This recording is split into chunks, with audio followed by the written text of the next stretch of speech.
Mantia, Amagoa, para escolhi, kami kan dalam untuk kami ya pemain dia kami kami yang di Pulau main mungkin dari Pulau anak kalau asal di kami kami ya beberapa Pulau dan nak buat baik tak buat buat tinggal lagi di ya kami kami yang membuka kami yang berkawan yang Mantia ya tentang kami coba tadi diskusi kami berbentuk kawan yang Cina kamu ada kami banyak saya itu dengan nama yang ini saya buatkan dalam ini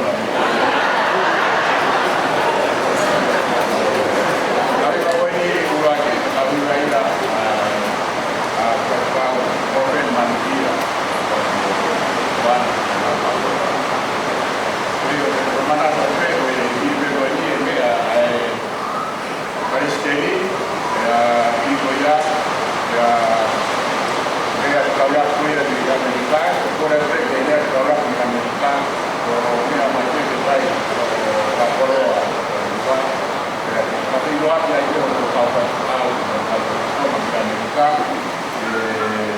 ya macam ini Begonia dia Begonia kalau dia sekolah di Amerika yang dulu ini Palestina kalau orang di Begonia terkait ini bahaya apalan nantau di mana itu kadang kalau ada di kami buat pengadaan kami buat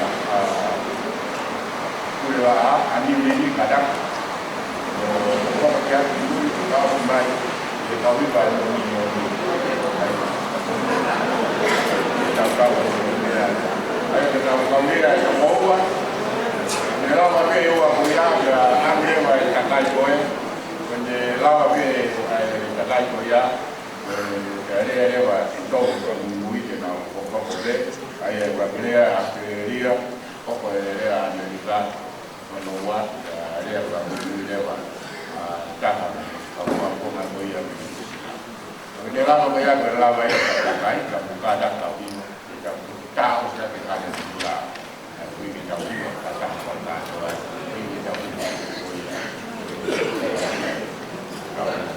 kadang kita tadi dari sini kita sudah kemudian kita mulai mau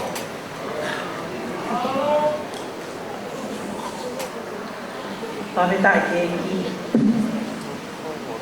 yo lang mà có ya phải ngắm mari ở phía sau của quay ta mới phía ở tua ta mới bật ta pun ta phía hậu ấy ta đi hao họ mà ta pun ta bây mới xe ta toàn là phải cao xe là mua toàn là thì là phải cao thì sẽ tốt là ta qua tu thì cầu quay phải cao để mò ngai hoa phán bố mẹ mai này tụi aku để ăn tao cao phá ta thì nên tôi si à để lo thì aku lo tôi phải ya con coi ta cũng thì kali kita resource mai kakai pasiti sesbentisi Kata pergi fai kau pule, bahe ngau e, okala di man kau, kau mai fai kau pule, oi bahe ngau e mangere loto fare ia ni, dia moi kau fai kau pule hono kotoa, oi bahe kono tonga ade wa. Kata pergi kau fai kau, se tua kalahi ma kau se tua, ngahi kau hiva faka opo opo, komo tarian, oi pokoi, ai mai kau lifi. Pea moe hau eiki kotoa pe siasi metodisi pea moe kau ngā mea o whamai o kau kauta i he kātoanga whakalangi o tua ai whakatau ka te a wā te maa whakawheta i he eiki whakawheta i he eiki whakawheta i he I he tau kauta he pōko e koe hiki hono huapa. Ke mā o luna. I he whakawhetaki, i he hiva, i he whakalangi langi. Lere mai pē au ke pōpō, turi mai pē me he wholo ia e taha. Welinga tōni koe uhi, koe tau wholau. Mahu inga he whine motu ani. Aki mō tōru mō mea mai mi tōpui ana. Kau whai kau, mā mō ngahi waifi. Mere whaiwa, kai o maa, ai kau mau lakanga no kotoa mi tōpui ana mō lava mai me kau whai whekau. Ke pōpō ki he whakaate ko taritari ai ki mō tōru e whai kau tea kai whanau tōnga a te aroa. I ho mau motu si iwi. Turi mai te koe ui mahu inga ke whine motu ani. Ai ngari tangata hano tari he se tuata lahi o vahe whonua ne mō mea ke he ne whakawheiloa ki. Ai kore nā ko whai kia te ia e tuku anu ki a koe koe ui kai lava hano whai nā. E uki ngai kau hiwa lele i he mahu inga mea mai ai hoi whai kau me tō koe ana. I ho tau ki i mō tūni. O tau no whoatu, o kuiai ai toka i ia ki nā tō. O iai, koe uhinga ia e kulere mai ako turi mai, nai kai ke useti whakarea mai iau. Ako whakamālo ke sea kātoa ngā, i he omi o e whainga maari e koe, ke lava ai pe e ku whakamālo o kai kau sea. I he se tuata lahi, Fie lau ho hanga te ke ia ka swimming pool he pōni. Pea i kai ke si ke ina ia e uika ko e kai ke ne lei pea tangata e ki. Ko hi ko e ne angi e ngā we o le lei hange ko e pōni. Ko le mai au tō ui koki. Ko hi ko e ko lau mai mi he feituke. O le mai ke toko lahi atua. Kau pehe pake na uhuki na tongi whare. Pea moe ngahi mea lele, kwa kia hake tu ia ke u tau ai mea lele, pa ka pau koe nga taha he, o ke tonga ngai ko tau pāki ki taha polo, ko winga kwa ke mao hake tu ia ke u tau ai. Ko hi koe tongo lahi, pau pehere pa kau whai whitau me tō pre ana. Paka whita i ki hei ki, o ku ohe ina, ko mou mea mai. Ko hi koe lawa mai si tā ina, koe wahe konua tonga a te aroa, ke tari ki mou tōru, ke whakamāmai ki mou tōru e pōni. Ko hi o mou mahu inga, o mou mea mai, ke tari ki mou tōru e whai whau sea. Ia moe kau whai whekau me to tisi, i New Zealand ni, ko hi ke tau kau taha he. Ka winga mahu inga, o e whakatōru ka te a, o e tau mahu inga koe. Ko ke mau tōru i New Zealand ni, ko e whakawhetai ki he otua koe ngahi ka weinga ko whai hono whotu, ke whai mui ki ai, ai ngahi ngāwe o whai, o ku huu whataha ko toa pē ki he uki ke tau kau whakataha. Te hange koe ka weinga mahu inga, ko mō whai hono tālanga i he aho e ua koe ni ko mariu atu, te mō toi whakakoloa hau mau ngai kosiasi, he malanga o e aho ni, koe whakaamu pē ke tau kautaha, ke tau whakataha. Ka koe whakataha he ua whai e ki te toronga, ia ke tau peo whawhani, te atu roa. Te neo mo e kehe, mo e whai kehe, mo e loto kehe. Ka koe tau moa, ko si supe, o ku me whai ho tau whakataha i. O ku ikai iani na mea e tae malanga, o ku malawa e tae malanga. Ko ia ko pia pe ho mea mai, o lapa ke tau kau whakataha. I ho mau motu si ini, ho mo mea mai a mo tō me ngai tu konua lalahi. Me he ngahi kolo lalahi, me he ngahi siasi o lalahi. Ka mohono ngahi, o wau o lalahi. Ko e mau whakautu atu koe ni he motu si ini, o mau whakawhetai, ho mou fotu mai. Hange ho mou fotu mai, ha fotu mai koe, ai tamai mo e wha e ke whanau ke mau kore atu. Pako e mea i o mau maa whanai, ho o mau loto tō angarere ke tuku ho o mau ngahi, me alalahi oku. mau pai whatongi ai, ka mau mea mai ki he whakatau ka te a hono tari pai kau se a pia tau kau taha. Ko e mahina koe ni ko o katoa pa. Mau mea peke kau hira koe ni ai wahenga ngau e koe ni ko loto whare ia, ko te lano mata. Nanau hange ko mea pai kau se a, nanau mea atu ki tonga ke konferensi, nau lavato mau mui ati ati nau toro nau hanga whakapofonga nusilani e ngahi whatongia i saione ma ngahi wheitu ke he pei tonga he konferensi. Pea mea mai tahine prinsesi pilore e maari e koe nau viva i saione e polo tu whakapeiho aki. Pea kau e poke tahine he mea e polo tu whakapeiho aki. Pea whakalau noa mai tahine prinsesi e ki loto whare ia. Mama me ai fi ai ko ai su ko a ko ia ko uhi ko mo lava mai ko ma mo to me ko la hita ma mo ko atu o ku fa ai fi ko ai su to ko mai e nai ai me ai fi ko e na ma na to ka kai ma ai pe tari foki tari peke ngari tangata me amai ata ni faina ta me amai ai ni prinsesi e fukolo tu i saione ko si ai nau foki mai leo mo pe la he fatomia nau foki mai ka ke lava ke ave ke tahine prinsesi mo ne mai moa a tu po high school ha me ai se ke ni pe mo tu apo nau si lava ina to fa mai nau foki mai o fai ko i feinga pa ke whakatau ha o me ai lele mo fo'o ke ara ki tupo high school. Nei la me pure hiwa, ma te tau laki maua he whare mahaki he whatongi ai na urere au ki ai. La me pure hiwa, mono ange to. O e tohi ke utokanga mai, ki he whainga paanga koe ki na e me amai ki ai. Na e me amai ki ai tahi ke prinsesi. Te koe hoku tau, ilo hoke kau i mana pōmo i ai tāri me ai tāri. Ta koe tohi, ka kai hoke ke o kou whakamāloa me whakamatala pe pure hiwa. E whai e te ngā mpaku. Whakamore pe palesteni he ngari, whakahoha ātū ka koe whai ngāi e whai he te i hoke ko au na pōmo i. Tau leo ke asereria via pe koe, a kai o hanga o talangi ke pure hiwa.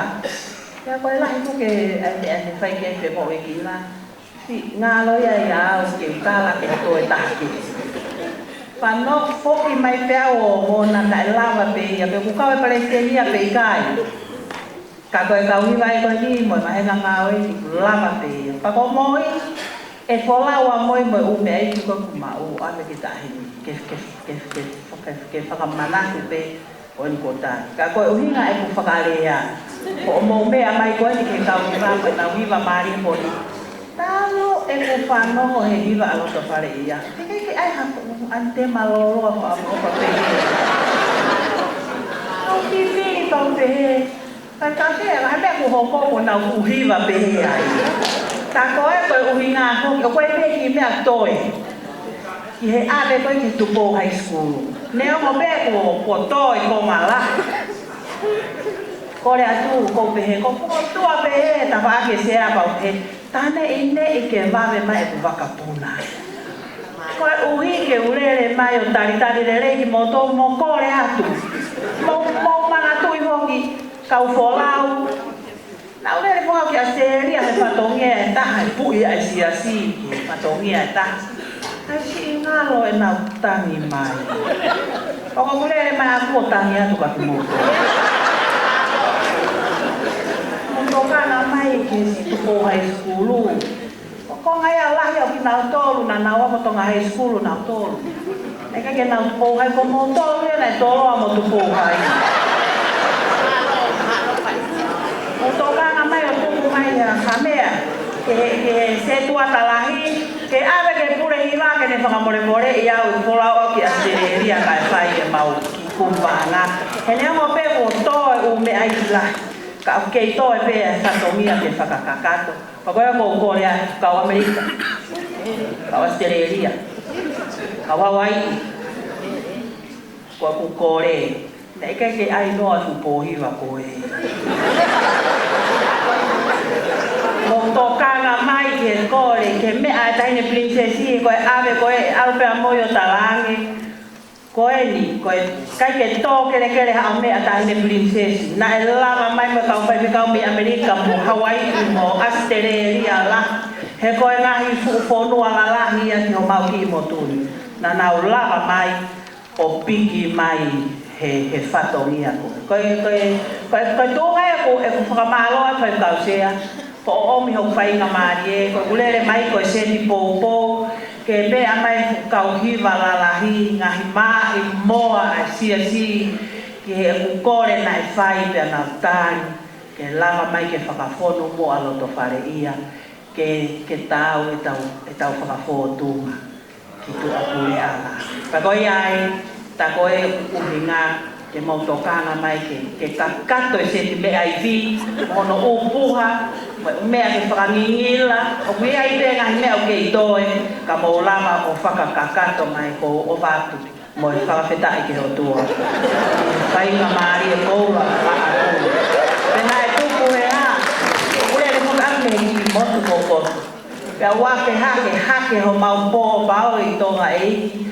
o he lo monte me ma wai na ta e o tangai papa ki ai ka ko te taula ki ai lo monte me mo ko tu ko re ku ni ngai ai ko re atu ko le ma lo monte me ko le ma ko ke o te mo to e foki mo me a to e ka tu ko to mai ho mo wa o pe tanga le ko mo ngai fonsi asi o we ata o fatomia ke fai tonga e fou ia i loto whare ia. E koe nā teu koe o hewa lahi te he o kai ke wilo pe te tau where. Toka mālo atu ngai kau hiwa ko ofa, ko tuka ofa, me honga i a wha. Nei kei ki o whie maari he ta sisi e tau pōhiwa e tau pōsi o tau. Kai ke pehe e tau tai, e kau whaifi kau me tua pureanga. Ko ia ko whakawhetai ke o tua, i ho mo ofa o tua, waka mai he kore na e whai, a e tariang. Ko hike tau whakawhetai ke o tua, ko e tau omi ke hike huawhai o tua ke mā o lunga. Pea mā whanaia e loto o i kau wholau o tuku mai ha mea ofa o ku whiuna mo tāu. Ka ko hono whakamā opo opo koe whakamālo lahi atu. Ka kau sea whakamālo atu he tataki e whakataha. Yang o pena ko le lea o whatongia e taha. Ka kuwhaia e pāta ma fia he o tua. I he taritari o e wholau, he whakataha na e whai, o ngona i lau maari e na panga maari e mo e koloa ni lea mai mo e kau whai kau me tua purea ngā. Ka koe kehepe ke whakahoko atu ko ki mautolu, ne o moha whai ki heke, koe mau tau mua, ke lana ki tau tolu, ke tau taha, ka lava ke talaki e mo ui, o ui ai ki tau tolu he o tua. Lere mai au ne ki forum na piai i a mau kolo mua, ke mau ngahi misiona. Ko sias metodisio nusi la tai mu ai he fonuan, o ku whaka apa ilahi e pure ana. A e mau u mission, ko social services e sias metodisio nusi la, o koe ke lava ia, o alea mohataha. Ko iai koe forum na iai koe whakatahataha u mission koe ai metodisi, ko i alliance pe ta ko hi ke fai ale lea ki whakalakalaka ngā we alea mo pule ngā ki whandi ka koe tau ngā we koe whekau na o mai e sione wai sine pia koe tau mu ai forum na iai e kore ki whai ai whakawha ko aparesteni. What is radical about Methodism? E ko sisu yo no taimi na e holo ki aha wahe wahe. Na e tuku hono langi, na e haere mai, o a e masiva. O tau mawha, mo e kakai na e kai fie maua. Pea mui aki a sione wai se re, e ne huu ki tua, me he whakatapu o e loto whare lotu, me he sanctuary, ki he hala pule anga, ki ngahi maa ke ti, ki he wheitu o e tau tō ki lalo o e masiwa ke langa hake. Na e radical a sione wai se re. E ne hū ki tua o ave gospeli. He ka he ho si o alu he lau mai le ke aku e gospeli ke wheitu o ki kai au ki ai. I he tau nofo pe i whanelo tuni. Pea koe tawei ngai a oku nofo aki he metodisi no silani. Oku lava ai e o misiona la lahi o whaia e whatongia koe ave whare ke masiwa. Koe mea tokoni, koe whainga maari he a koe whanau ke ki lalaha ke ai mo ui. Pea ku te pore, he koe wahi whanua tonga a te aloha, kau ia he kau lalahi he misiona ai metodisi. Oku tupu whakautu. Wai ai whakamalo ki he wahi whanua whaikausia, ki he siaola, koe ngā ue koe whai he wahi whanua tonga a te aloha. Oku lelei ki he siasi metodisi whakaluku fua. Ko hi koe kai ngā tonga ku nau loto aki. Ke mui, ai tau mua sio me wai se re. Koe gospeli e ku maanga i me hitu ngā, pa te huu ki tu au awe ke whai ki he loto hala, ki he kakai, ki he kau whai ngata ia. Pea koe ai, koe taha pea mea o ne whakatahai ki mātou. Koe pea e pore, whine motua tongani, koe preseni he siasi o kuia ma fukakai tonga, ofa o tua, koe o tua, pea moi tonga, koe tofi ai au e koe tonga, o tua mo tonga, pea moi mateaki, ka ngawe ai o tua. Koe fie ongo atu pe ko hi, koe kai ke ulava kau whakatamo ki motoru, kau whaikau ni toa preanga, kau whatongia ni toa preanga, ko fia pe, ke ongo atu, ai ngā oe o whai e meto ki si i he ni, kau te whito ke vai whanua, koe whakatataha i o kāinga. O mau pe ofo o whani au pito, e mau ngā oe pia moe siasuesiana tau atai ngā tonga, pia moe Free Wesleyan Church of Tonga, i New Zealandi, pia moe ngahi siasi kehe pe, koe malahe atu, i ha whaahinga o hinga. O mau tau mua ati, ai mate ati ke lālanga ki tau tōru, ke tau taha.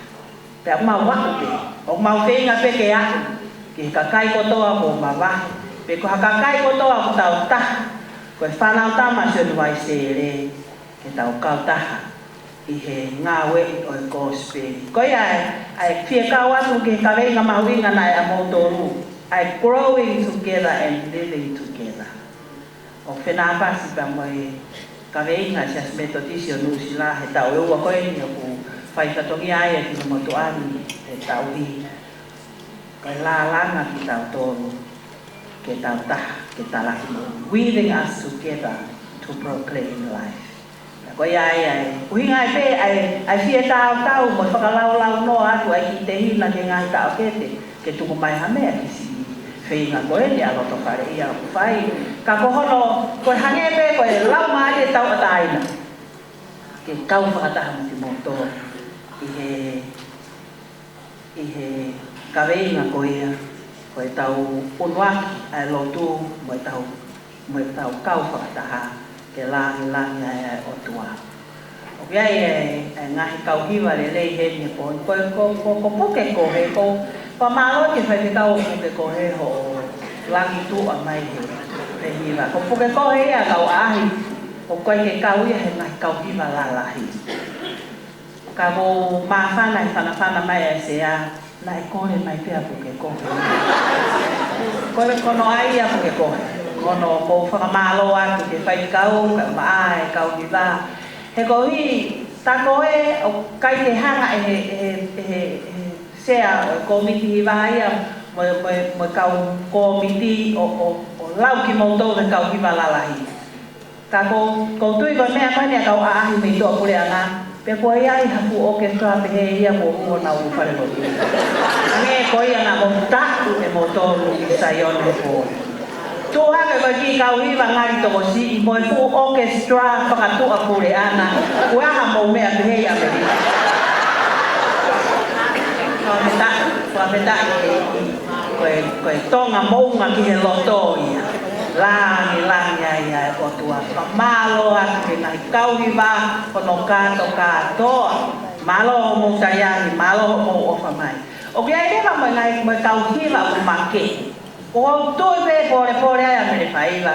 Mo hoi i whawhine, i he poto ngā e whawhine.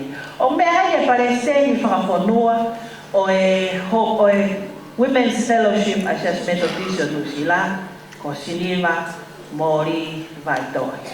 Pea ko Siniva, o ku whaihiwa po kia leo ko e pare se i lahi a New Zealand i whakakātoa. Mo sio a kau pālangi a mga matakari ke he nau konferenista e tok os.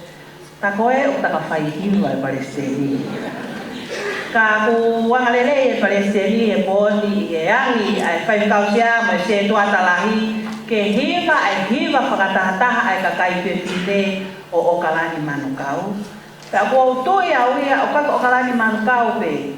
Ko loto whare ia e koe fuwahenga ngau moe o kunau iwa e nau tolu mo ngahi hiwa pehe. Aia koe Australia o mea mai e Palestini o e potunga a whawhine whakaluku supu a Nusila ka koe tonga. Koe toe tonga e. O kuwirigia he lakana taki whakawhanua se aspetotisio Nusila.